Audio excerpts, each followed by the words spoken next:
Bien, buenas tardes a todos, siendo las 3 de la tarde del día 27, ¿no? Lunes 27 de agosto de 2018.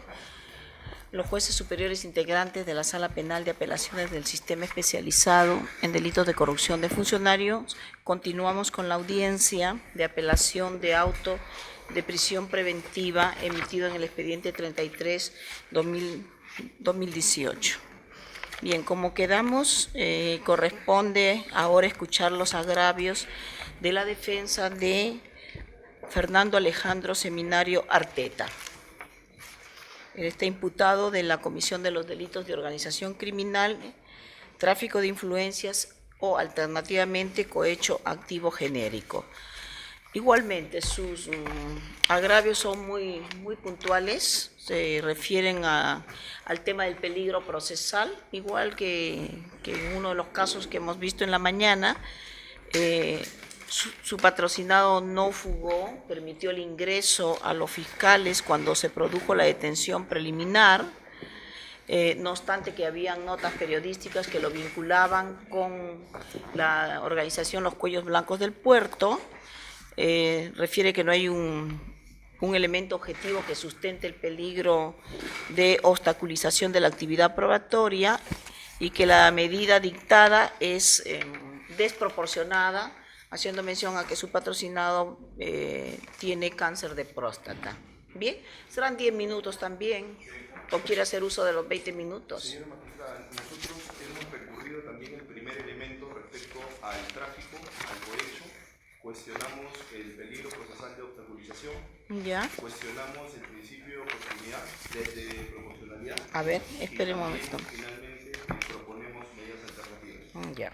Si me pudiera considerar. A ver, un momento.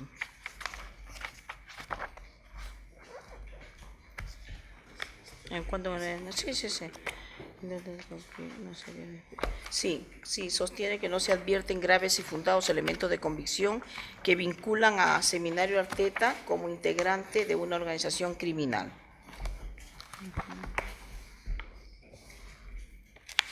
Dice, dicho ello, al no ser un argumento que cause gravamen a la defensa y a su vez al no encontrarse dicho extremo recurrido por el MP, sino que por el contrario este ha mostrado su disconformidad con el auto expedido en todos sus extremos, no se realizará mayor descargo al respecto. Eso es respecto a la organización.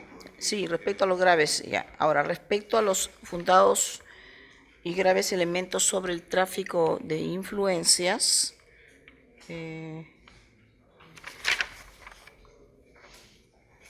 señala que su patrocinado tendría influencias reales y que por medio de esto recibía para tercero. Y usted cuestiona de que para que, por una parte, el traficante invoque influencia y ofrece interceder a favor del interesado ante un funcionario judicial o administrativo. Sigue hablando de lo que es los elementos del tipo. ¿En qué página está, por favor? Ya, en la página 9. No hay elementos de convicción que respalden la afirmación fiscal que él tenía influencias reales sobre el funcionario público. Ah, ya, y eso porque él tuvo que pagar, ¿no? Para quien supuestamente las tenía que ejercer en favor suyo.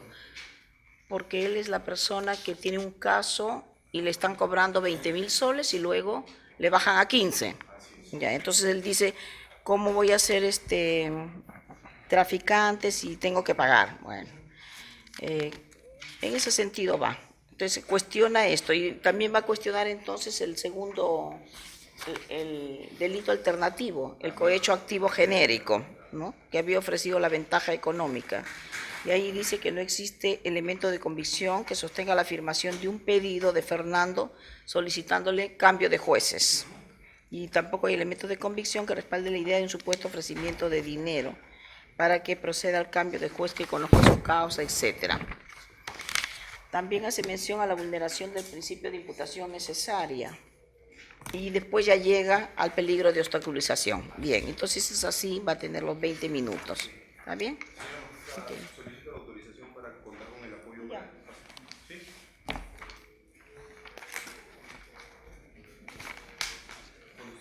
Señor presidente. Sí, dígame.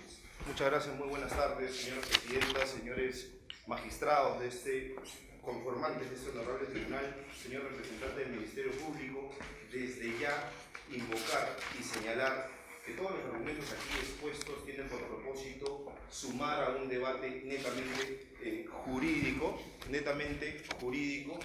y para nada confrontacional ni personalísimo. Respeto en sobremanera al representante del Ministerio Público, a quien conozco desde que fui asistente de función fiscal de la Fiscalía. Vamos al punto, señora magistrada. Mi patrocinado, el señor Fernando Alejandro Seminario Arteta, representa la excepción dentro de la excepción. ¿Por qué, señor magistrado? Porque es el único de los investigados a quienes se les ha dado 36 meses de prisión preventiva, a la que el ACUO descarta organización criminal, ¿correcto? Descarta que existan graves y fundados elementos de convicción que respalden la tesis de organización criminal y a su vez descarta un peligro de fuga. Es por eso que nosotros en nuestro recurso impugnatorio hemos señalado que poco o nada podemos decir respecto a los graves y fundados elementos de convicción de la organización criminal y al peligro de fuga. ¿Y por qué, señores magistrados? Yo aquí tengo la resolución número 7 expedida por el juzgado de primera instancia, en donde se señalan quiénes hemos interpuesto recurso de apelación, señora magistrada. Somos la defensa. La Fiscalía en ningún momento ha recurrido el extremo del descarte que se hace respecto al primer presupuesto de la organización criminal y el descarte que se hace a la primera manifestación del peligro de fuga. Pero el punto, señora magistrada, nosotros observamos del requerimiento de prisión preventiva fiscal, así como de la formalización de investigación preparatoria, que la imputación contra mi patrocinado, que hace calificar a la Fiscalía como autor del delito de tráfico de influencias, es la siguiente: debido a que teniendo influencias reales, recibe para tercero beneficios o ventajas indebidas a fin de interceder ante el presidente de la Corte. O sea, para el Ministerio Público, tanto en su formalización como en su requerimiento de prisión preventiva, mi patrocinado tiene, primero, influencias reales. Segundo, recibe para terceros ventajas o beneficios indebidos, ¿correcto? Señoras magistradas, señores magistrados, en realidad, ustedes conocen mejor que quien les está exponiendo que el delito de tráfico de influencias tiene una división tripartita. Hay un interesado, hay un traficante de influencias, el autor de tráfico de influencias, y hay un funcionario sobre el que se dirige la influencia. Si esto es así, señores magistrados, lo que está haciendo el Ministerio Público, tanto en su formalización como en su requerimiento de prisión, es señalar que mi patrocinado sería el autor del tráfico de influencias. O sea, él tiene la influencia real y él recibe el dinero para terceros. Señores magistrados, mi patrocinado está comprometido en este caso por un único expediente, en donde él es sujeto procesal, él es el demandado. Lo que ha reconocido mi patrocinado es que cometió un error. ¿Y su error cuál fue? No tener influencias, no recibir dinero para terceros, sino ¿qué cosa? Haber aceptado una oferta para influir sobre otro. ¿Eso en qué lo convierte? En un interesado dentro de la cosmovisión tripartita del tráfico de influencias, no en autor de tráfico de influencias. Ahora, este defecto se señaló en audiencia de primera instancia, lo recalcamos, es más, el juez emplazó a la representante del Ministerio Público y la representante del Ministerio Público asumió un error y una omisión en el diseño de la formalización y del requerimiento de prisión para con mi cliente respecto al tráfico de influencias. Lo mismo lo hizo respecto a la organización criminal y es por eso que el ACUO descarta la organización. Ahora, el primer audio. Señores magistrados, viene un punto. Cuando ella retira y reconoce el error, ¿verdad?, respecto al diseño de la organización, nosotros le preguntamos al juez, y respecto al tráfico de influencias, porque habíamos planteado la cuestión que yo les traigo a cuento. ¿Y qué pasó, señores magistrados? Señor magistrado, Sí. y del tráfico, porque en el tráfico dice, la descripción es que teniendo influencia recibe dinero, recibe para tercero beneficios o ventajas. Entiendo yo que el Ministerio Público ha razonado que no puede decirlo, o sea, no va a poder justificar con hechos lo que se ha puesto por escrito en el caso de Seminario Arteta. Señor magistrado, sí, entonces reconoce que el hecho está mal, Sí. la descripción está mal impuesta, Bueno, ese error nosotros queremos que usted... Sí, lo ha reconocido la señorita fiscal, sí. Subsiste el artículo 397 referido al cohecho activo genérico. Entonces, el Ministerio Público está... ¿Qué pasa, señores magistrados? O sea, la fiscal reconoce en audiencia que ha descrito mal la conducta que consideraba como organización criminal y lo reconoce respecto al tráfico, y nosotros le pedimos al juez, señor magistrado, y respecto al tráfico de influencias, y nos dice, la fiscal ha dicho que no va a poder respaldar con hechos. Pero no, lo que hemos escuchado es sobre tráfico de influencia, Sí, sí. pero usted dice que también reconoce Sí, sobre... es que en realidad yo he cortado lo del tráfico, que es lo que me importa, porque nosotros hemos recurrido el tráfico, no la organización, pero le estoy explicando qué pasó antes con la organización y por qué nosotros le pedimos una explicación respecto al tráfico de influencias. Y la respuesta que nos da el juez es respecto al tráfico de influencias, que es lo recurrido. No, pero ¿qué pasa con organización criminal? El hecho que usted lo impugne, luego lo vamos a ver, porque acá hay una discusión que si el fiscal debe apelar, no debe apelar, cuando tiene una pretensión que le es concedida y donde no tiene agravio. ¿Me entiende? Sí. Entonces díganos el tema de, Sí, de la señora organización criminal. ¿En qué no parte, hay ningún problema, en qué nosotros parte también tenemos un audio de la organización criminal. No necesita decir en audio, ¿en qué parte de la resolución, qué página? En la página, señora magistrada, en la página número 26, acá lo tengo descrito, concretamente el juzgado nos dice, no existirían fundados y graves elementos de convicción que lo vinculan con la organización criminal, pero consideramos que estas escuchas, teniendo en cuenta la posición que ha adoptado la defensa y ha señalado que en efectos, sí pues, ha sido captado, no forma parte de una organización criminal, pero sí entregó dinero a fin de obtener un beneficio de determinado expediente que también ha sido obtenido debidamente individualizado por el Ministerio Público. Aquí descarta la organización criminal, señora magistrada. Entonces, como la Fiscalía, la imputación de organización criminal, si me permite, señora presidenta, es la siguiente, que mi patrocinado había participado, integraría una organización de jueces, de fiscales, de abogados y de asistentes. Y nosotros objetamos y dijimos lo siguiente, él no es juez, él no es fiscal, él no es abogado, y no es asistente. ¿Cómo así integra una organización con una calidad determinada de sus integrantes que él no posee? Y además, su rol dentro de la organización, según la formalización y según el requerimiento de prisión preventiva, es que él captaba justiciables para contactarlos con la organización criminal, cuando en realidad él fue captado por la organización criminal. A él le ofrecen esa influencia y él comete un solo error, aceptar ese ofrecimiento. Es por eso que el Ministerio Público reconoce error y omisión en la descripción de organización criminal. Y seguidamente, señora magistrada, señora presidenta, señores magistrados, reconoce que la Fiscalía ha reconocido un error en la imputación de tráfico de influencias, por eso que no va a poder demostrar con hecho lo que ha colocado en su requerimiento. Si esto es así, señor magistrado, si esto es así, si se está reconociendo en audiencia, y además fíjense lo que dice la fiscal dice, pero me reafirmo en el cohecho. O sea, de la organización y del tráfico reconoce el error y se reafirma en el cohecho, ¿correcto? Y si eso es así, señora magistrada, ¿cómo así obtenemos una resolución que descarta la organización, pero que dice que sí hay graves y fundados elementos del tráfico de influencias?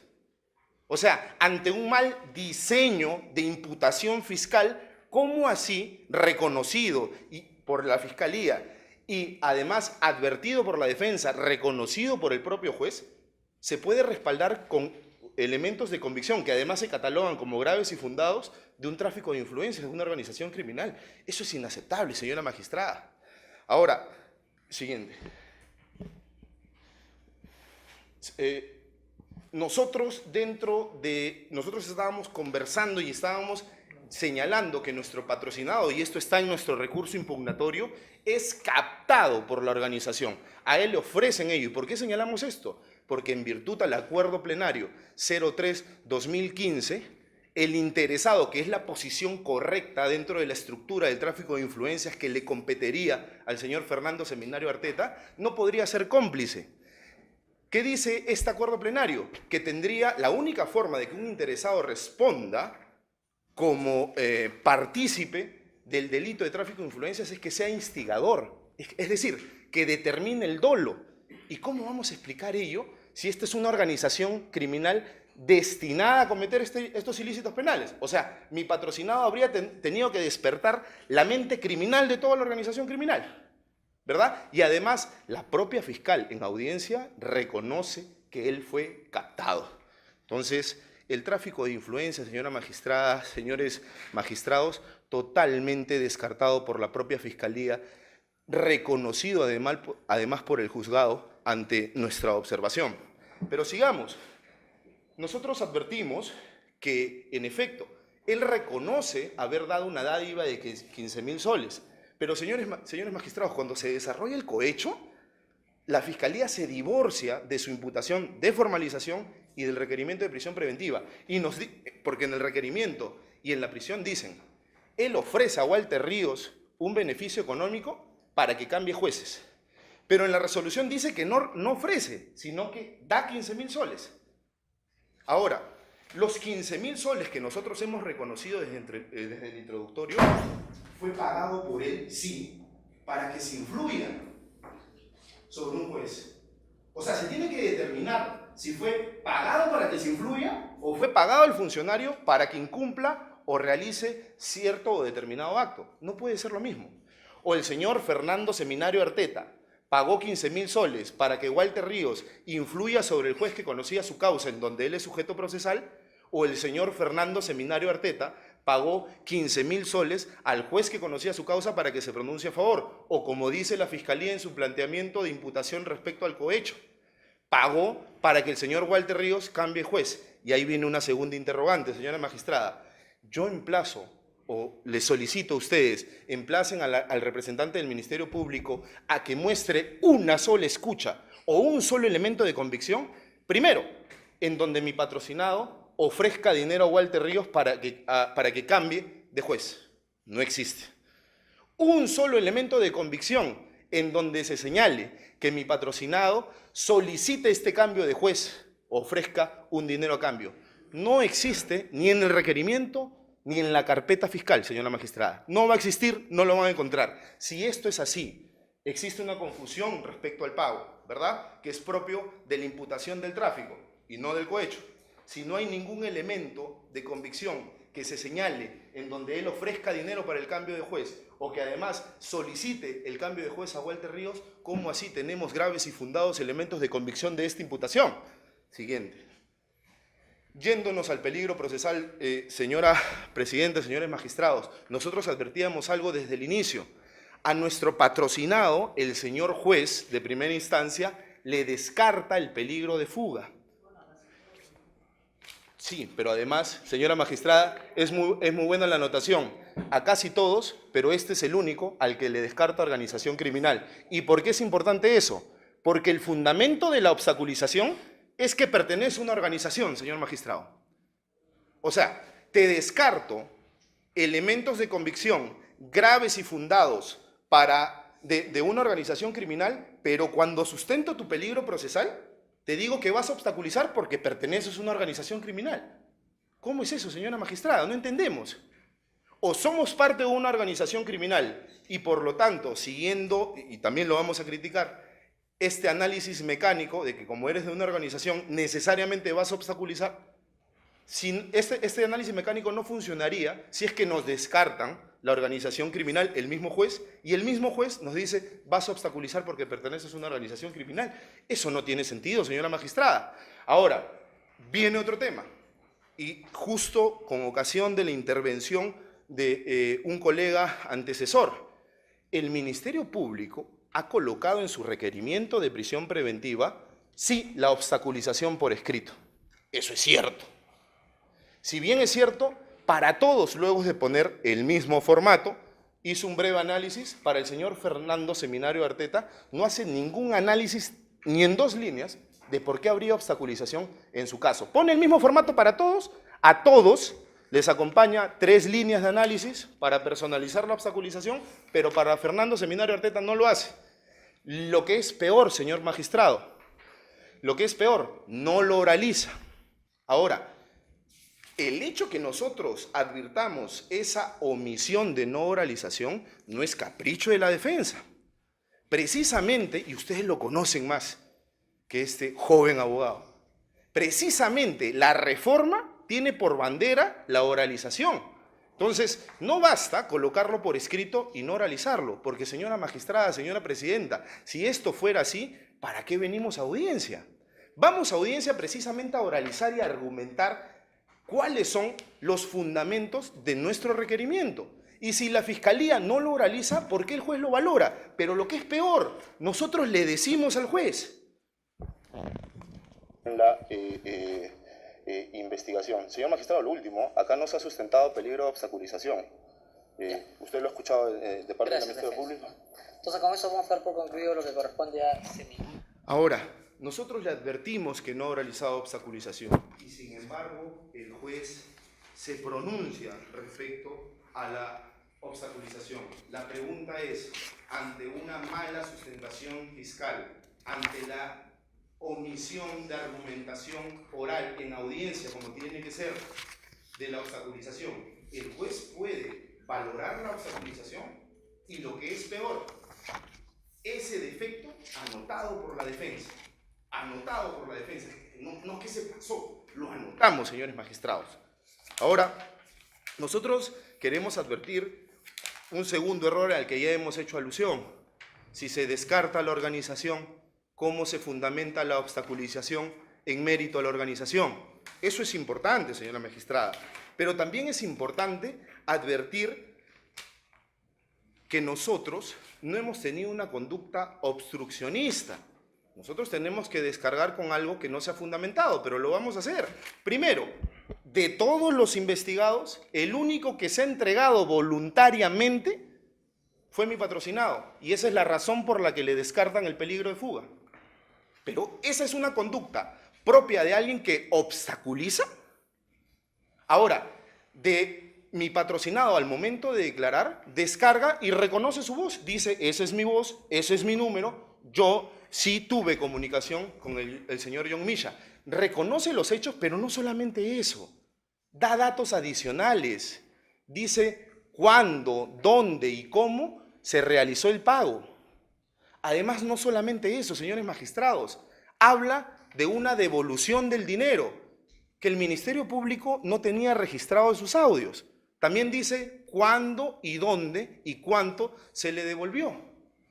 Entonces, alguien que obstaculiza, proporciona información distinta y adicional a la que se le imputa, alguien que obstaculiza se comporta de manera proactiva dentro de la investigación, dentro de su detención preliminar.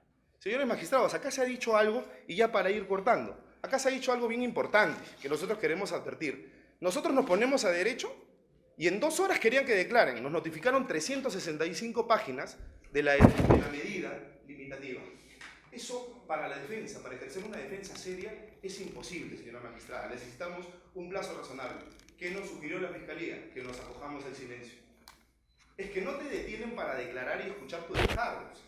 Te detienen para pedirte prisión preventiva desde ya. No importa si te allanas y reconoces y proporcionas más datos. No importa. Igual van a pedir prisión preventiva. Pero acá se ven los errores, pues, señora magistrada. Acá se ven los errores. Y eso tenemos que traerlo a cuento. Finalmente, señora magistrada, 2 últimos puntos. Con esto déjenme concluir. Respecto al principio de proporcionalidad, la casación Moquegua, ¿verdad?, que ustedes la conocen, señala que debe haber un análisis de proporcionalidad. El requerimiento de prisión preventiva hace un copy-paste de los conceptos, de los subprincipios del principio de proporcionalidad, que ya todos los conocemos. Eso se conoce desde la acción de inconstitucionalidad del 045-2004, se conoce. Pero hay que aplicarlo, pues, señora magistrada. La Fiscalía, ni un solo intento. Ahora, de que la prisión preventiva es idónea, obviamente que va a ser idónea. Ahí no viene la discusión. La discusión y el problema se genera con ocasión de la aplicación del principio de necesidad, porque se tiene que hacer un descarte de por qué otras medidas no son igualmente idóneas.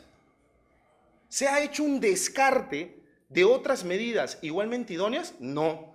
Solamente se coloca una motivación aparente. Como pertenece a una organización y como se tratan de varios imputados, entonces es razonable que haya una prisión preventiva, porque no habría otra medida idónea. Señora magistrados, ¿eso es argumentación? ¿Eso es conclusión? En un Estado constitucional de derecho necesitamos saberlo, al menos los hombres de derecho, cuáles son las proposiciones de hecho y de derecho sobre las cuales se trabajan inferencias y se arriban a conclusiones. Esto es conclusivo.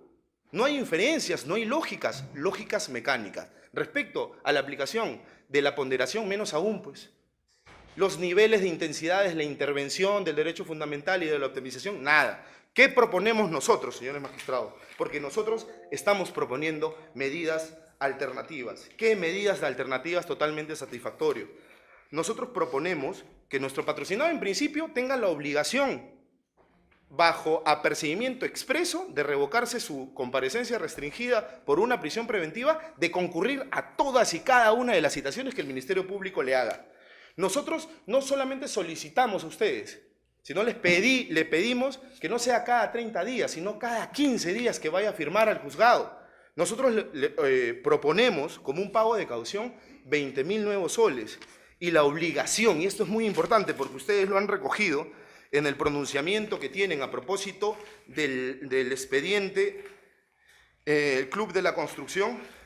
Ustedes señalan esta restricción, señores magistrados, al advertir que no se corroboró, o sea, se pronuncian a propósito del primer elemento, de no corroborar. Acá es peor, acá no hay buena imputación. ¿Cómo se corrobora, cómo se respalda con elementos de convicción algo que ni siquiera se ha diseñado bien y que no es culpa del juez, es culpa de la Fiscalía? Entonces nosotros proponemos acá la obligación que ustedes colocan es la siguiente, que no se acerque a ningún coimputado, a ningún testigo, a ningún colaborador, que no mantenga contacto.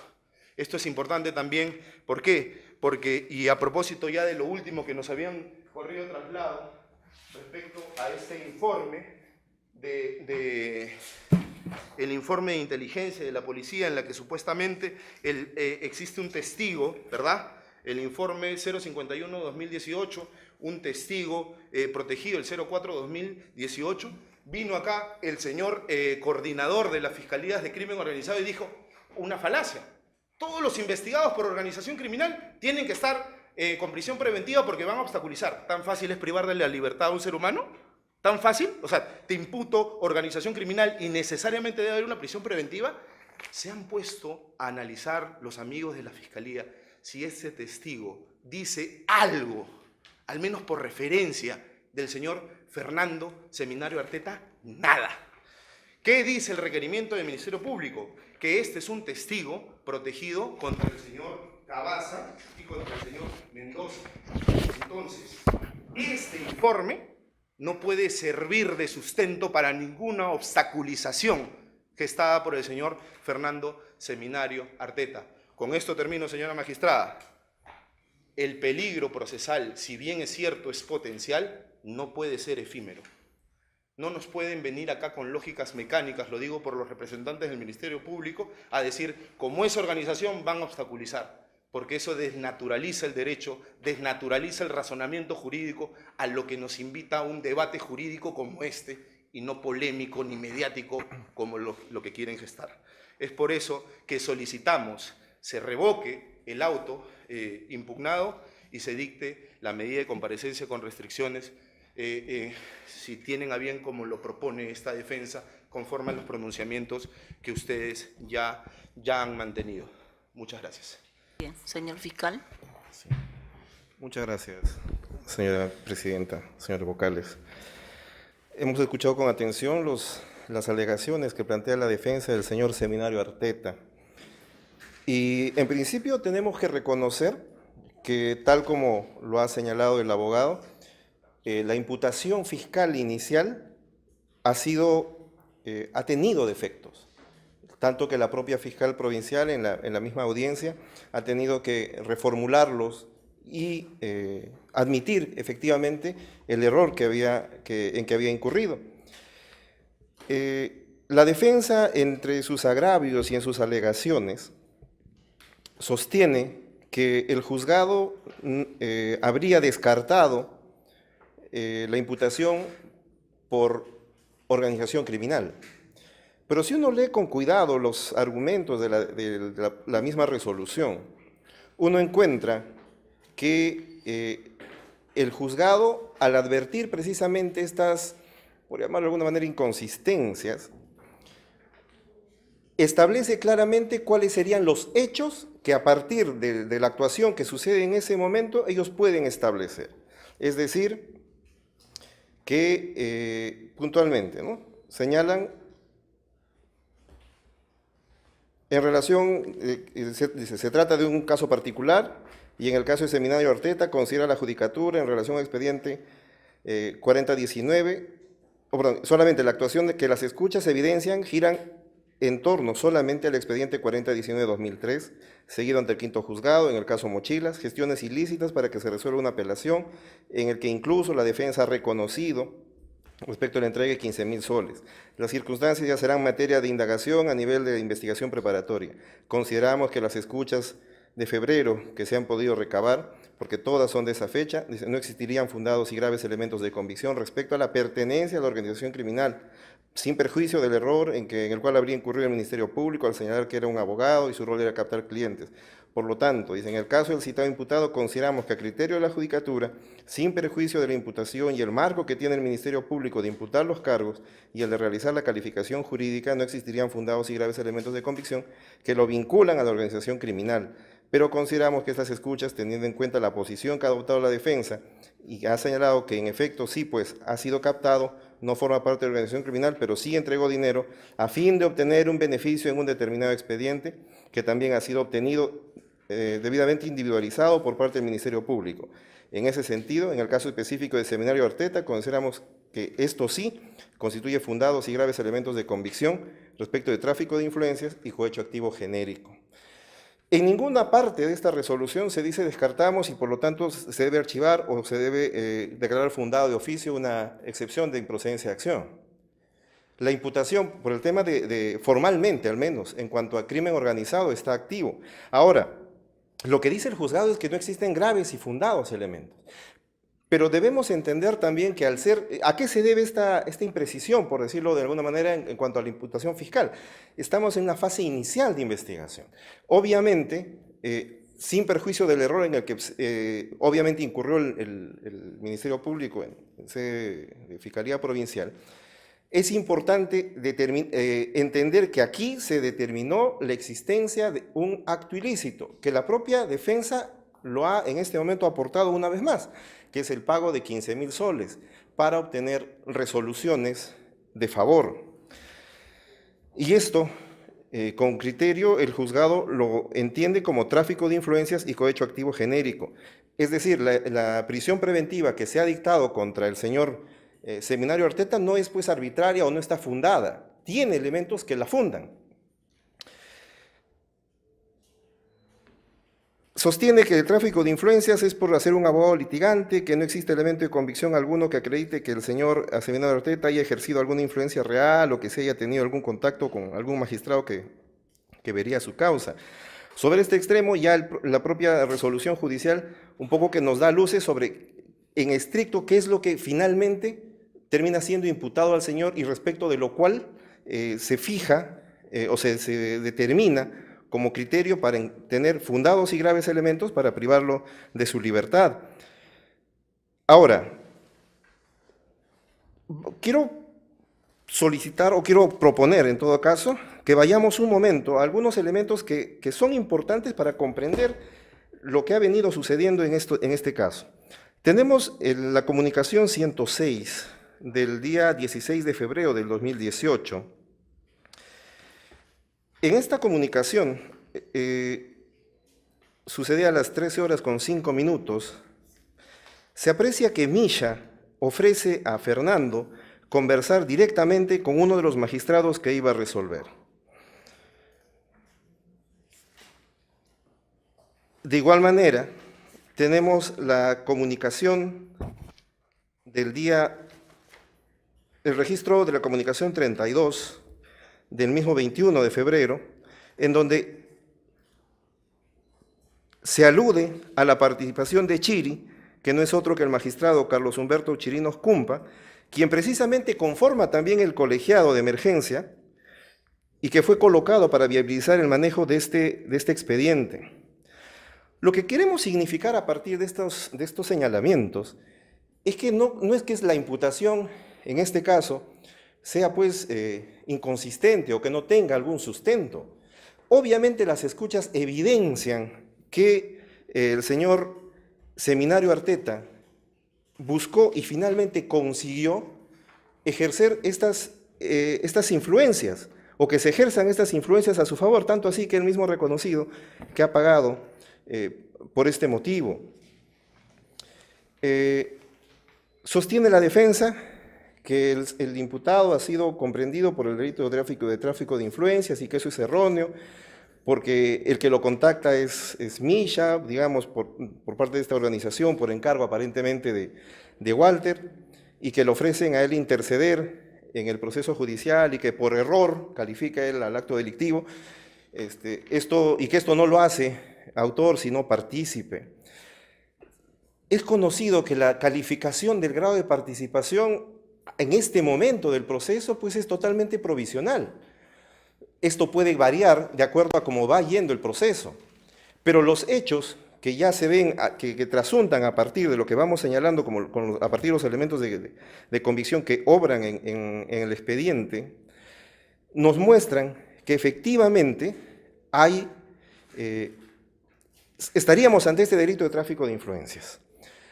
Al margen de la calificación de si el señor es autor, si el señor es cómplice, si el señor es instigador. La posición que plantea la defensa en cuanto a que el instigador tiene que, y señalando el acuerdo plenario, pues es una posición también de la doctrina. Hay otro sector que señala que al ser un delito de encuentro, aquel que solicita las influencias también pues es posible ser imputado a título de cómplice. Y ese no es un tema que vayamos a tener que discutir en este momento, pero queremos aclararlo. Sostiene que no existe elemento de convicción porque no se ha pedido el cambio de jueces o que no se ha ofrecido dinero para ello. ¿Qué encontramos a partir de los elementos de convicción? Queremos aquí señalar que de lo que obra en la carpeta fiscal y en el expediente que motiva esta investigación, no estamos ante la búsqueda, digamos, de una resolución sobre un solo incidente, sino que de las escuchas se aprecia que serían dos incidentes, el 75 y el 80. Del 75, y esto aparece en la comunicación 52 y 53,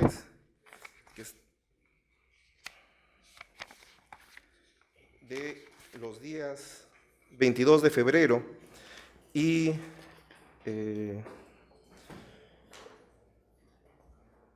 ambas del 22 de febrero, una de las 5 de la tarde y otra a las 7 de la noche, en ambas se aprecian estas tratativas.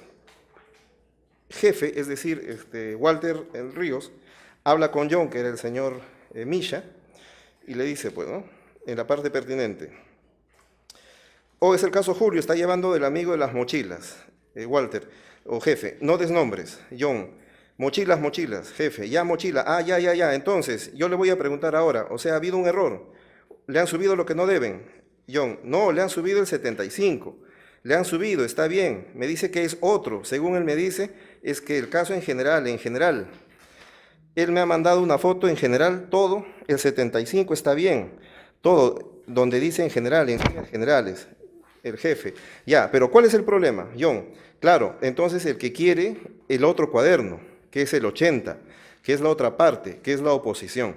Aquí claramente estamos hablando de que no es solamente un expediente, o una parte del expediente, o una pretensión de ese expediente, respecto a la cual estaba haciendo este pedido y pagando por esto, sino que son dos, el 75 y el 80.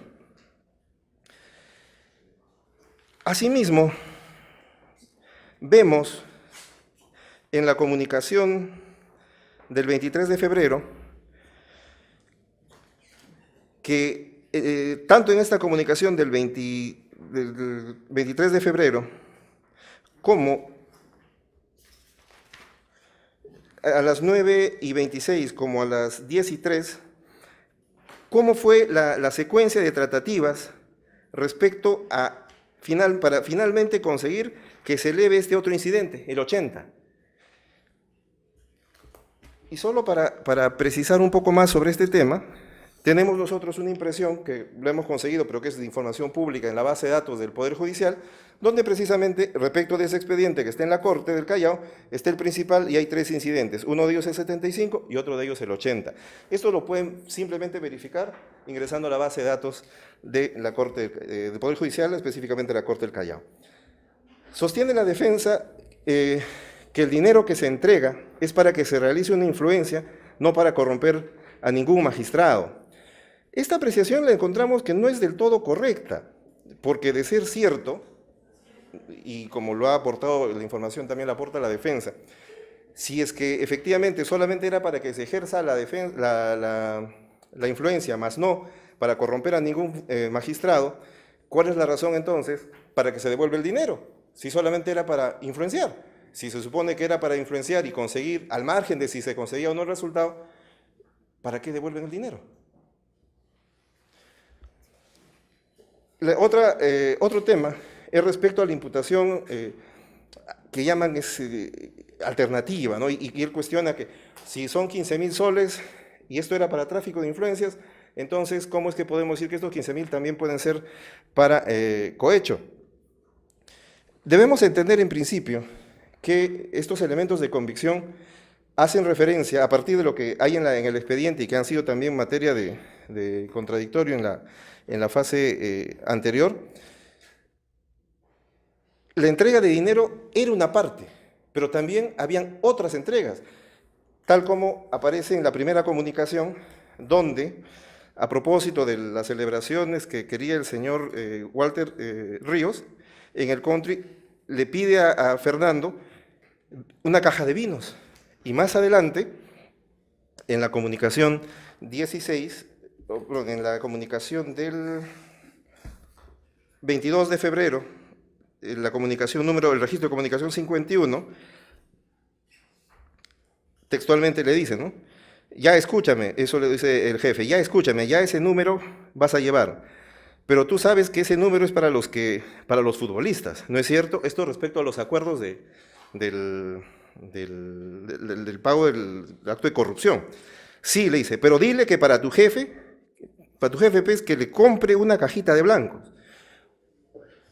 Adicionalmente, debemos puntualizar que al ser una calificación alternativa, esta finalmente se va a determinar en el decurso de la investigación, porque si una no funciona, es obviamente que la otra es la que va a ingresar. En cuanto a la imputación necesaria, consideramos que, obviamente, al ser una calificación alternativa, esto se va a determinar en el proceso. En cuanto a los cuestionamientos al peligro procesal, y eso es algo que queremos poner en relieve, la defensa dice que el señor contribuyó desde el principio con la investigación y que no hay, por ese motivo, peligro. Nosotros discrepamos de esa aseveración respetuosamente porque entendemos que eso no es así. La detención preliminar del señor, y esto fue totalmente publicitado, salió, y todos lo conocen, el 29 de julio, y el señor se presenta ante las autoridades recién el 10 de agosto. El señor sostiene, y esto digamos es objetivo, este es un dato que no puede contradecirlo.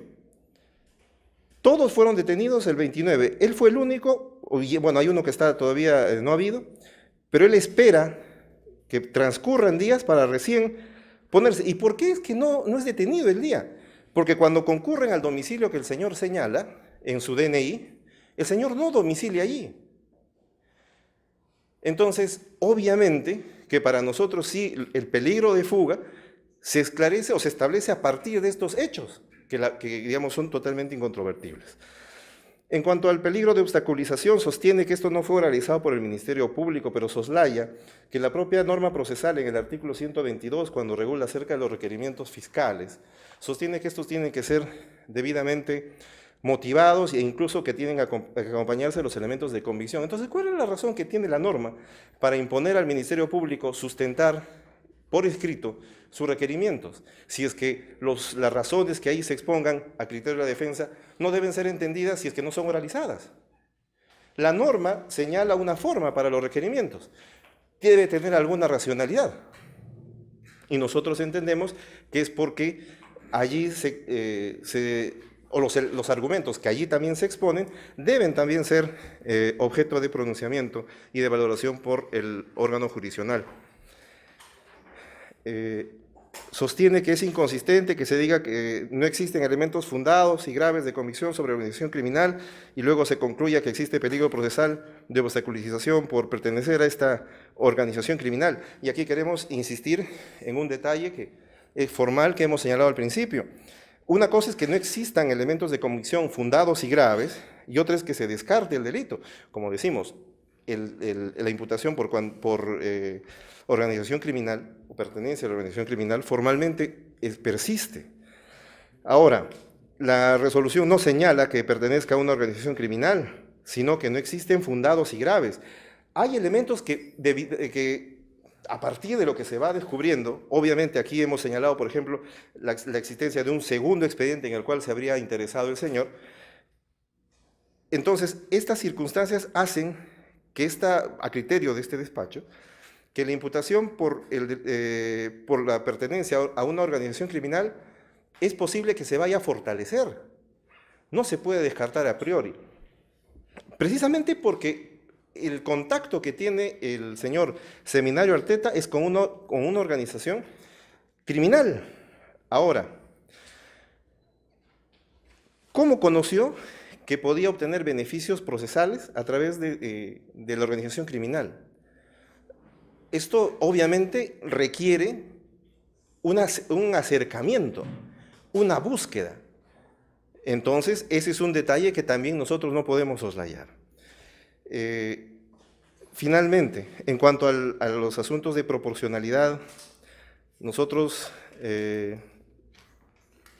debemos entender que este juicio de proporcionalidad sí se hace, ha sido elaborado adecuadamente, y que es necesario la imposición, o que fue necesaria la imposición de esta medida coercitiva, precisamente porque en este caso tenemos a una persona que muy probablemente, a partir de los elementos de convicción, va a terminar siendo condenada por los hechos que ha admitido. Y es necesario su aseguramiento.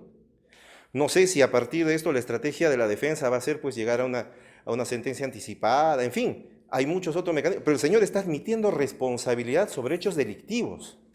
Y es necesario, ante el peligro y ante la posibilidad de una pena, y ante la evidencia de que el señor en el domicilio que tiene consignado en la ley no se le encontró, obviamente es necesario asegurarlo. Y esa es la lógica que entendemos ha seguido el juzgado para declarar fundada la pretensión del Ministerio Público por la prisión preventiva.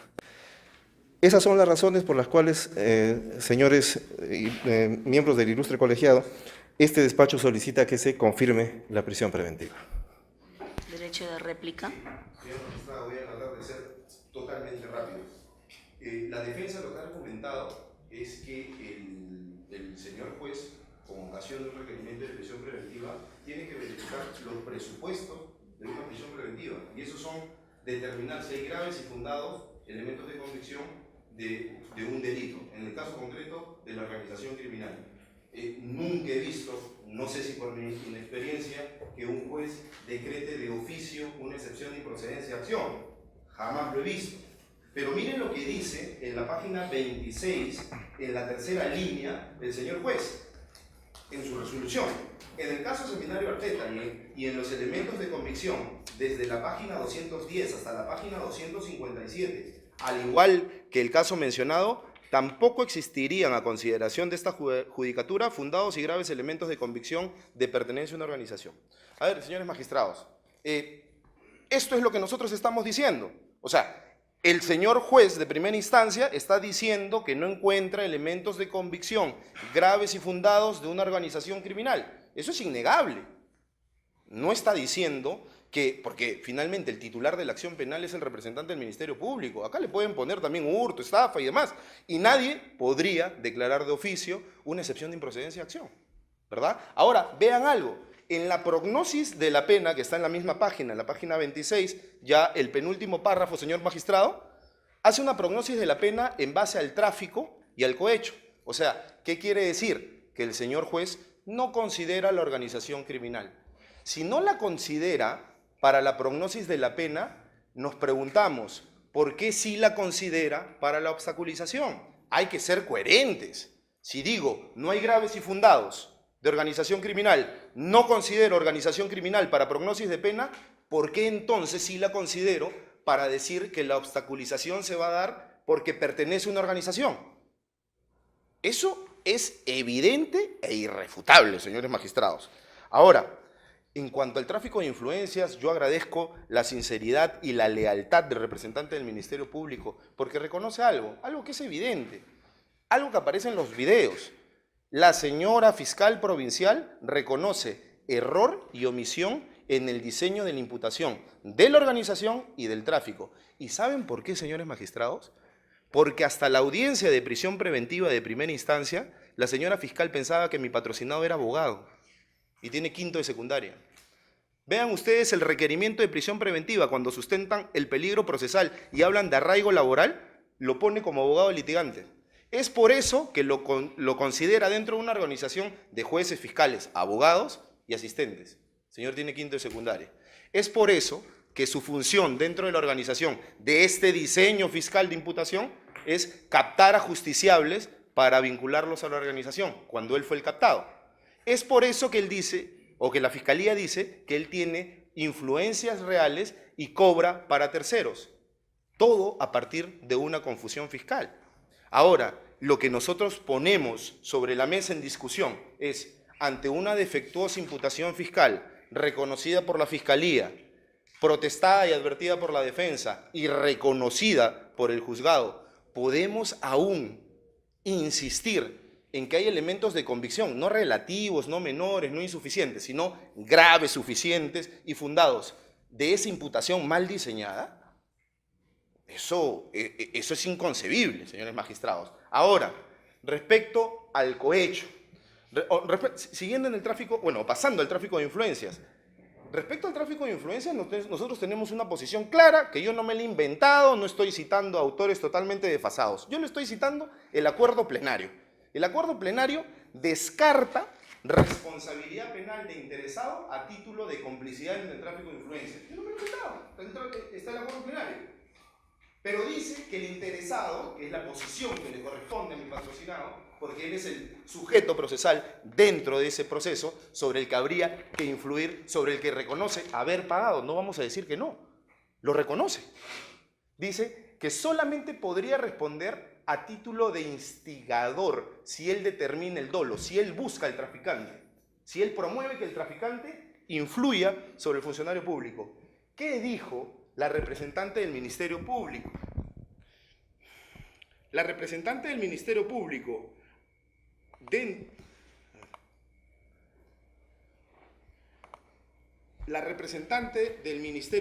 tenemos un problema de audio, reconoce que él fue captado, señora magistrada, captado, o sea, a él le ofrecen, no es que él busca, ese punto es importante. Ahora, reconocer que la imputación está mal, pero que ahorita no veamos si son autores o partícipes, cuando eso, en base a un acuerdo plenario, puede acarrear la impunidad para la consideración del grave y fundado elemento de convicción, nos parece un error.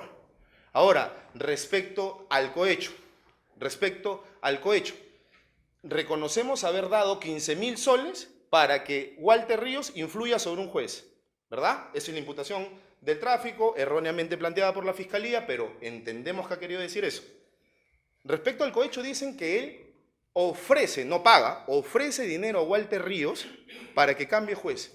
Un solo elemento de convicción que respalde esa hipótesis de hecho. Ninguna. ¿No ha escuchado al señor representante del Ministerio Público? Ninguna. Un audio, una escucha en donde le diga a Walter Ríos, cámbiame de juez, te ofrezco tanto. Nada. Y el señor juez, en primera instancia, nos dice lo siguiente, que esos 15.000 soles son pagos de una coima. O se paga para que influyan, o se paga al funcionario para que resuelva. No puede ser lo mismo, señores magistrados. Ahora, viene otro tema a cuento, y yo estoy seguro que con lealtad procesal también el representante del Ministerio Público se está confundiendo. Nos habla de dos incidentes, el 75 y el 80. El 75 no es de mi patrocinado. Él pidió, hay que reconocerlo, se influya sobre el 80. El 75 es del demandante y se confunden. No es que le pide 2 favores. Y ahí está, lo debe revisar. Es que hay que revisarlo, pues, señora magistrada.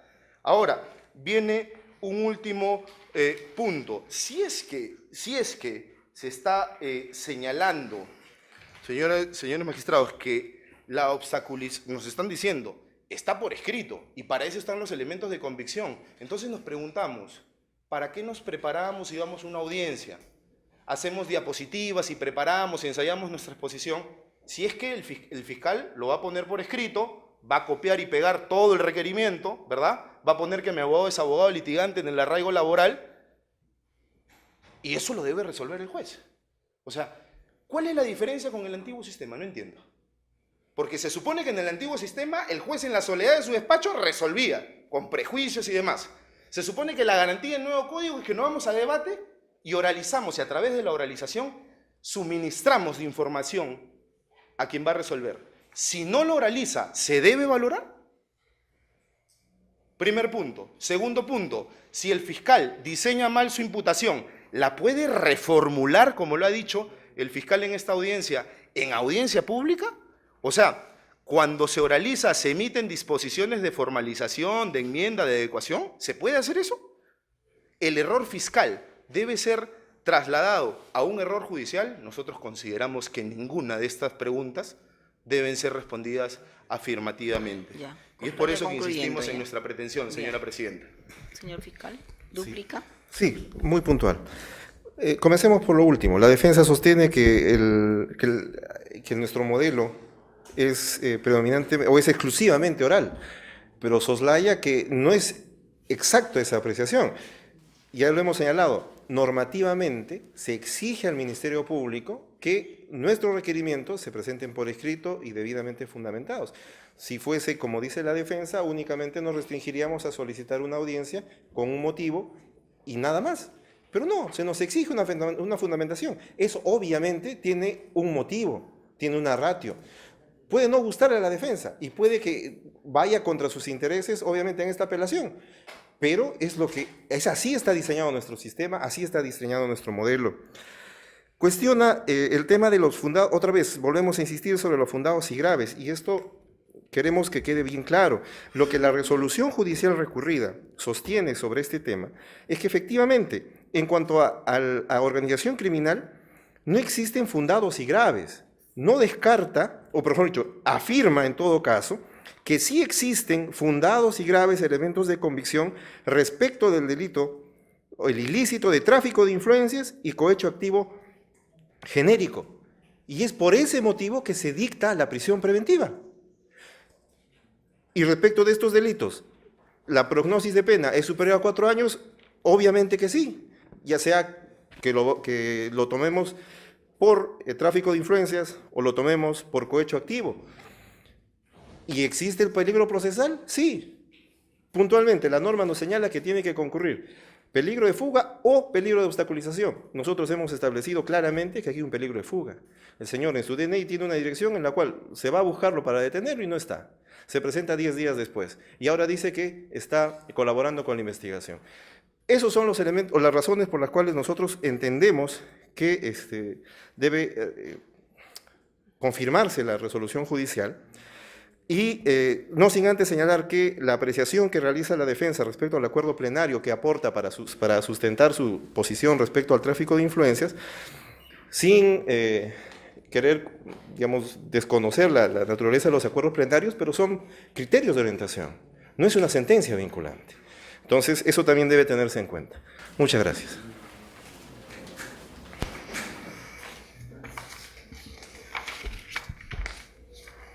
A ver, señor abogado, entonces solamente estamos hablando en el caso de su patrocinado de un expediente, ¿no? Así es. El expediente es el número... ¿qué tenemos ahí?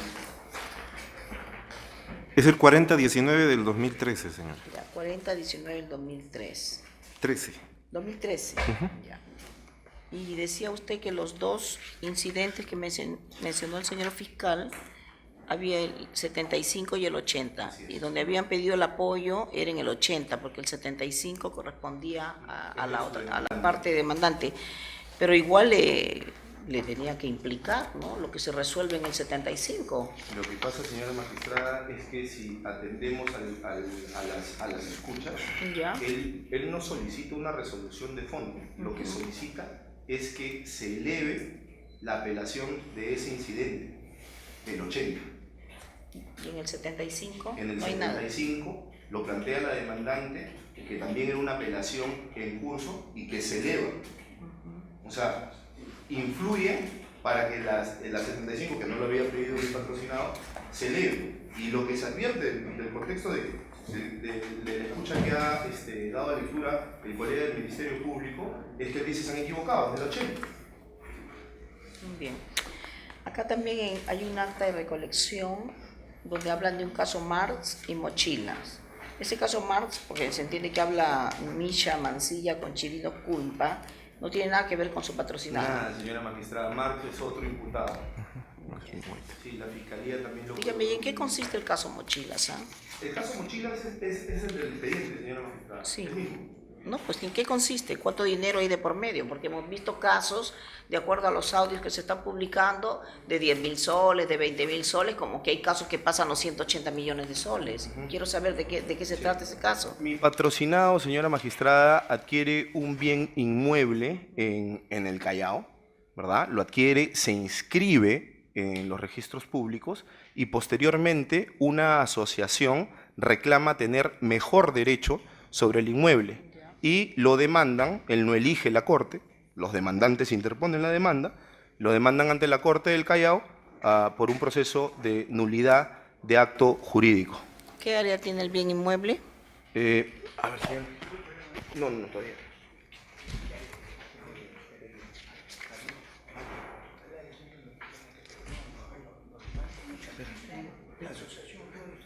Sí, 196 metros, señora magistrada. Ya.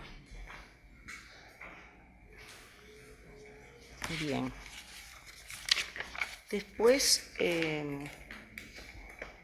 efectivamente, señor fiscal, acá se advierte que en el contexto de la declaración del juez, no solamente en una oportunidad, sino en 3 oportunidades, dice que a consideración de la judicatura no existirían fundados y graves elementos de convicción de pertenencia a la organización criminal, puesto que se trata solo de un caso particular, y donde habría reconocido la persona de Seminario Arteta haber hecho una entrega de 15.000 soles.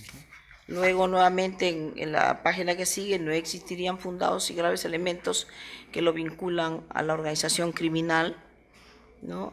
Y solamente va a haber un tema el delito de tráfico o de cohecho de manera alternativa. Así es. Entonces, usted dice que esto continúa, Claro. que la organización criminal no estaría latente porque podría haber otras imputaciones y se puede ir consolidando. Porque precisamente por digamos, lo inicial de la investigación, y es a partir de las escuchas de estas escuchas que hemos entendido por información pública, que son más de 22.000 audios, de los cuales pues no se han procesado más que solamente una parte.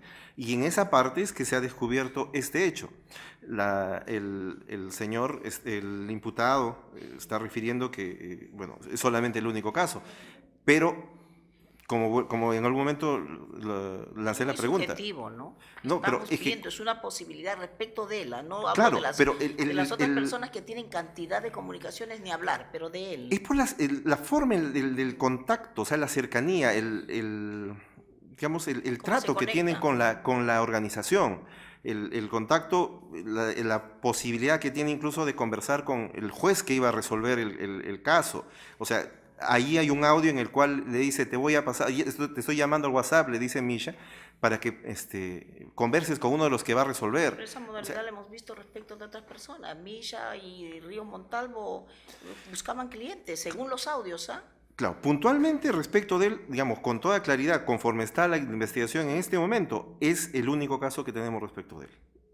Pero aquí claramente Meneses estamos... Guaira parece que es parecido también. Me parece que ¿Perdón? Meneses Guaira también es igual, ¿o no? Claro, Él no pero ha él sí impugnado. tiene algo un poco más. Sí. Ya. Pero lo cierto, y que no quiero que en todo caso se pierda de vista, es que estamos aquí claramente ante un acto en el cual el imputado ha aceptado haber sobornado para conseguir una resolución conforme a su interés. Ya, pero procesalmente, ¿se justifica 36 meses de prisión para alguien que no pertenece a una organización y ha cometido un delito que de manera alternativa puede ser otro? Porque no puede ser los dos a la vez. Estamos claros, ¿no? Claro, Ya, eso de sí momento, alternativamente se ha calificado de esa manera. Nosotros consideramos que, en todo caso, la determinación del plazo la dejamos a criterio del colegiado, pero sí persisten la necesidad de la imposición de una medida coercitiva porque existen fundados y graves elementos respecto de estos delitos. No, le decía porque la defensa ha planteado, ¿no?, de manera alternativa una comparecencia con restricciones, con una caución de 20.000, que es lo que le habría entregado, porque al final dice de 20 queda 15, y entiendo que es por su conducta procesal, porque está reconociendo y dice que ha dado datos también. Claro, pero lo concreto es que objetivamente cuando se va a buscarlo al señor, cuando se ordena la detención, no se lo encuentra en el domicilio, y hay un dato adicional que debemos considerar. El señor fija un domicilio en el Callao. Obviamente su intención era de que, debemos entender de por qué está litigando en el Callao, es porque señala como demandado, o sea, lo tienen que emplazar necesariamente en el domicilio donde él señala en su DNI. El señor no domicilia realmente en el Callao, por eso que cuando van a buscarlo no lo encuentran. Obviamente esto implica un riesgo, un peligro de fuga para el Ministerio Público, a criterio del Ministerio Público, y necesariamente implica digamos, que sea imperioso que se mantenga la medida coercitiva dictada. Muy bien. Y usted, señor abogado, dice que él incluso ha aportado otros datos más, aparte de la devolución. No entiendo, ¿por qué devuelve? A ver, ¿Por qué devuelve los 15.000 si le piden 20? Le comento, señora magistrada. A él le piden 20.000, Ya. pero quedan en 15.000 soles. Mi patrocinado ha proporcionado información respecto a cómo, cuándo y dónde fueron entregados esos 15.000 soles. Pero ¿qué pasa? De las escuchas, ahora podemos tener la película completa, nos damos cuenta que Walter Ríos lo estaba tonteando, por decirlo así, no quiero faltar el respeto a esta sala, y sabían de que lo que le habían prometido no iba a poder pasar. Sin embargo, le cobran los 15.000 soles, o sea, lo engañan. Después que no está el resultado querido, él pide la devolución y ha señalado, está en su declaración, que le devuelven 10.000 nuevos soles. Ha precisado quién se lo devolvió, cuánto le devolvieron, dónde se lo devolvieron. Eso no lo tenía la Fiscalía y nosotros lo hemos proporcionado en la declaración del 11 de agosto del presente año, al día siguiente de ponerse a derecho. Bueno, señora magistrada, lo último, el peligro de fuga no está en cuestión porque la Fiscalía no lo apeló, señora magistrada. O sea, el acuo, esto es para que ustedes lo meritúen, yo no me quiero imponer sobre la sala, pero no es un punto recurrido si existe o no peligro de fuga, sino en todo caso que la Fiscalía interponga los recursos de apelación cuando consideran que se le ha causado gravamen. Si ellos proponen, hay fuga, y el juzgado le dice, no hay, ¿por qué ahora dicen, no, sí hay? Interpongan recurso de apelación, ¿por qué no lo hicieron? Yo sé que el señor fiscal superior recién viene a esta audiencia, pero la fiscal provincial lo debió hacer y mostró su conformidad en la audiencia cuando resolvieron la tiene que prisión. venir, pues, si es fiscal superior. No, por supuesto, pero hay que ser Quiere que coherentes venga con la el pronunciamiento. provincial. No, es que yo estoy diciendo que la fiscal provincial no interpuso recurso de apelación. No, a ver, ese es otro tema. Así es, solamente puntualmente respecto a ese asunto. Lo que está pidiendo la defensa es que cuando la pretensión fiscal ha sido amparada, recurramos de la decisión. ¿Eso es lo que se quiere? En los puntos que no se le da la razón. Pero, bueno, Por ejemplo, la dejamos a organización. criterio para que lo evalúe el colegiado, ¿no? La ese- razonabilidad ese de no es- esta ese- pretensión. Ese es un tema que no está en discusión y no sé, yo tengo una posición particular, de repente mis compañeros no la tienen, pero yo entiendo que si alguien pide una prisión preventiva por 36 meses y me la dan, mi pretensión está satisfecha y no tengo agravio. ¿Me Bueno, entiende? señora magistrada, Y usted ese- tiene ese otra, es y hay gente que dice que no se apela a la parte resolutiva, la parte considerativa, sino solo la resolutiva. Y bueno, eso es un tema que está en discusión y que, bueno, se irá armando poco a poco. Doctor, Sí. el magistrado Guillermo Piscoya va a hacer preguntas. Gracias, señorita presidenta. Señor abogado, para mí ha quedado claro que usted revisando evidentemente la resolución, encuentro acá que el juez ha concluido que no hay graves y fundados elementos de convicción respecto del delito de organización criminal en 2 párrafos, aquí lo he subrayado, está textualmente eso. Sí aparece lo que ya también se ha discutido antes, que dice la judicatura considera en relación a un expediente, no solamente la actuación que las escuchas evidencian gira en torno al expediente 40.019-2013, o sea, eso me imagino que ha sido discutido a través de un audio, una comunicación, una transcripción, pero ahora usted agrega de que frente a eso su patrocinado en su declaración ha reconocido ese hecho, ¿no? Sí. En los términos que él seguramente ha declarado. Como interesado. Sí, dígame, ¿cuándo declaró su patrocinado? El 11 de agosto del 2018. O sea, con posterioridad a la discusión de esta, había declarado cuando ya se dio el debate de la prisión preventiva. Sí, ya había declarado. Ya había declarado. Entonces eso ha sido también materia de discusión, análisis. ¿cierto? Es un Así es. elemento más que se ha aportado en el debate. Bien. Con relación al peligro, que es un tema un tanto interesante porque usted plantea una posición obviamente que se respeta, como todas las posiciones que aquí se comparten, y en esto antes de hacerle la pregunta me quiero detener algunos segundos, ¿no? A veces entendemos mal los sistemas que están implantados en diversos países, ¿no? Esa fue una equivocación de varios de nosotros que empezamos el sistema hace muchos años atrás. Y a veces se ha pretendido dar a la oralidad una relevancia que en otros sistemas sí se justificaría, pero que no necesariamente en el nuestro. Por ejemplo, mire usted, hay algunos que han pretendido sustituir la acusación fiscal respecto a los alegatos de apertura, pretendiendo darle prevalencia a la oralidad con relación a la acusación escrita. Otro ejemplo es el tema de los alegatos iniciales en un juicio oral, en sede de apelación. Algunos pretenden incorporar agravios en sede de apelación vía oral, ¿cierto? Pasando de alto su recurso escrito. Entonces, y hay un acuerdo plenario, si no me equivoco, es el 5/2012, que dice que la etapa del proceso en nuestro país, básicamente oral, es la del juzgamiento. Las otras podrán tener algunas, tienen características orales, pero básicamente es escrita. Por eso es que si usted revisa el artículo 135 del expediente fiscal, si usted revisa el artículo 420 de apelación, va a encontrar que los requerimientos tienen que ir acompañados de todos los anexos. ¿Para qué? ¿Por qué tienen que ser motivados, como decía el señor fiscal? Incluso en apelación nosotros tenemos la posibilidad de ordenar que se incorporen actas, y cuando preguntamos es justamente para que nos pidan la aclaración de toda la información que nos ha presentado no solamente la Fiscalía, sino ustedes.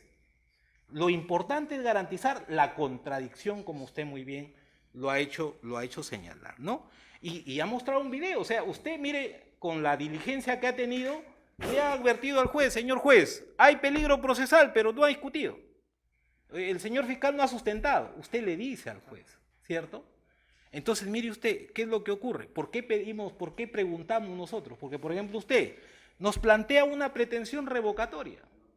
Y si usted dice que no se discutió el peligro procesal, su pretensión no debería ser ni siquiera revocatoria, sino de nulidad, ¿cierto? Entonces, deja un campo que evidentemente nosotros tenemos que evaluar. Entonces, respecto de este punto del peligro procesal, ¿no? El señor fiscal ha sustentado acá, usted ha reconocido que está por escrito y por eso también ahora lo preguntaba en la mañana, pero yo logré entender que usted, a pesar de que está en el requerimiento escrito y a pesar de que no se ha discutido, usted iba preparado para desvirtuar esa tesis del Ministerio Público de que acá en este caso concreto se presenta el tema del peligro de obstaculización. En ese sentido, ya le hemos escuchado obviamente, sabemos su posición, usted se reafirma en esa posición o pretende que cambiar su pretensión revocatoria en lugar de nulidad, porque finalmente acá también había una discusión. ¿Usted quiere que nos pronunciemos por el fondo? Sí. ¿Me permite, Sí. señor magistrado? Primero, esta defensa técnica no propone una primacía de la oralidad sobre lo escrito. Yo reconozco que nos encontramos en un sistema mixto y es por eso que tiene que haber un requerimiento en donde se fijen los puntos de debate. pero también es obligación de los que venimos a debatir saber suministrar a quien va a resolver de lo que nosotros estamos proponiendo. Es por eso que nosotros anotamos la falta. Está por escrito, pero no lo ha oralizado. Y si no se oraliza, ¿cómo se contradice? Y nosotros lo advertimos. Ese es el primer punto. Yo no estoy sugiriendo siquiera que todo sea oral, eso sería, dañaría el derecho de defensa, porque yo no sabría cuáles serían los fundamentos de la Fiscalía para poder debatirlos en una prisión preventiva. Eso en primer punto. En segundo punto, nosotros insistimos en nuestra pretensión revocatoria, y esto lo hicimos en mérito al considerando 89, que figura en la página 32 de la resolución número 3 del 7 de febrero del 2018. ¿Qué pasa aquí? Aquí se advierte que hay la declaración de un colaborador eficaz que no ha sido corroborada, y lo que manifiesta el colegiado es que como no se ha podido cumplir con el primer presupuesto, se debe, y los presupuestos de la prisión preventiva son copulativos, es oportuno buscar medidas alternativas igualmente satisfactorias, y se postula a una comparecencia con restricciones. Nosotros, por eso lo señalamos, señores magistrados, si en este caso no es que estuvo mal diseñada la imputación, sino que se corroboró insuficientemente y se dijo que la concurrencia de los presupuestos son copulativos y se optó por una revocatoria y una comparecencia con restricciones, nosotros decimos en este caso, con mayor razón, tratándose de una imputación insuficiente, errónea, omisiva, reconocido por la Fiscalía, advertido por la defensa, observada por el juzgado, ¿cómo así se puede respaldar este tipo de imputaciones con elementos de convicción, que además se catalogan como graves y fundados, ¿no? Ya, nada más. Gracias.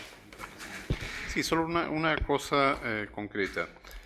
Es verdad que tenemos algún inconveniente o la parte que no está conforme con la parte considerativa de una resolución, pero que dan la razón, tiene una dificultad en nuestro sistema para efectos de poder expresar su disconformidad, más allá que decir que no estoy de acuerdo con la parte considerativa.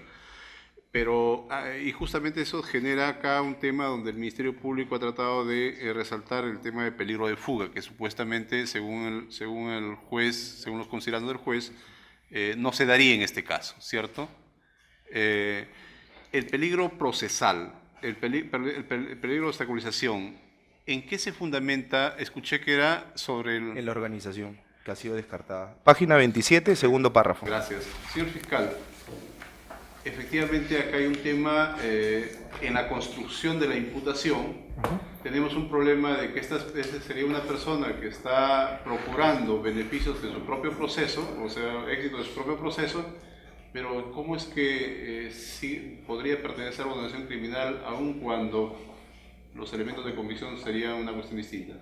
Claro, nosotros no discutimos ese extremo porque, digamos, ya en Pero la sustentación del peligro procesal estaría, la obstaculización estaría en función del peligro procesal. Claro, nosotros... Perdón, de la organización criminal. ¿Sí? Claro, nosotros estamos en este momento sosteniendo que el artículo 268, entre los tres requisitos y específicamente en cuanto al peligro procesal, contempla dos posibilidades, la de fuga y el peligro de obstaculización. Bien, entonces nosotros nos estamos decantando por la fuga. Ya.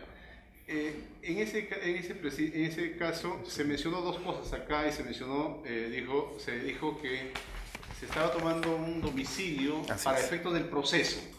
Pero parece que la Fiscalía sabía que tenía otro domicilio.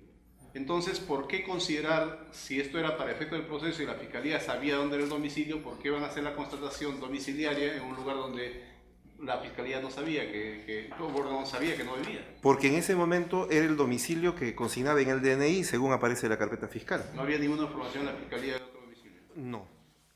Y es por eso que después cuando el señor se presenta, es que recién se hacen las diligencias ya en el domicilio que él señala. Y es más, cuando llegan a la casa de la persona, de la propietaria del inmueble, a quien la entrevistan incluso, ella dice que efectivamente que ella prestó el domicilio porque su hijo es un abogado, y a pedido del abogado del señor, para que lleguen ahí las notificaciones. Y obviamente pues para poder litigar en el Callao.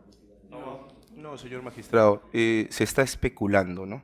Se está especulando. Primero, que no concurren a un solo domicilio. Está equivocado ahí el señor representante del Ministerio Público. Concurren a 2. ¿Por qué?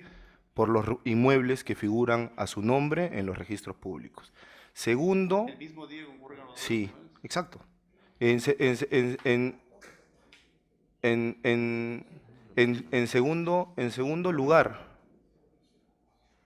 segundo lugar, señor magistrado, no es que él coloca su domicilio en el Callao para que caiga la Corte del Callao. Lo que pasa es que el inmueble objeto de debate en la nulidad de acto jurídico está en el Callao. Entonces, mi patrocinador era demandado. Entonces, le piden, dentro de ese proceso, fije domicilio dentro del radio urbano. Y los señores van a un domicilio procesal, ¿no? Entonces, bueno, señor magistrado, si me permite muy brevemente, lo que pasa es que acá viene una inconsistencia, porque como ellos quieren acuñar ahora peligro de fuga, y nosotros hemos demostrado con contratos de alquiler, con declaraciones juradas, recibos y demás, y eso no lo hemos venido a debatir. Señora Ahora, presidenta, no sé si hemos reabierto el debate o... Disculpe usted, terminamos ahí. Gracias. Bueno, el señor Seminario.